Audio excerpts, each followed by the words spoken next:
Hi, I'm Brian Otten from the Axway Catalyst Team. We're here representing Axway, helping people with their digital transformation journey.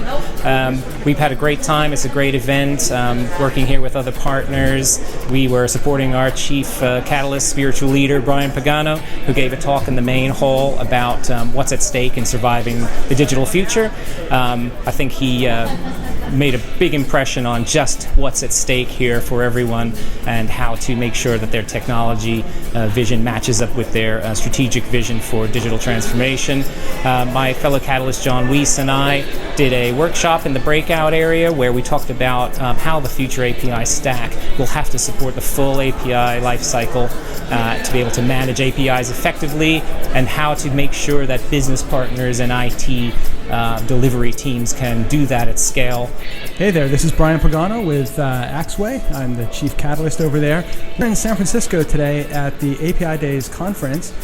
We've had 2 days to meet customers and partners and luminaries in the space. If you weren't here, you should have been here because we would have had a great conversation. Hopefully we'll catch you at one of the upcoming shows that we'll be at sometime over the next few months.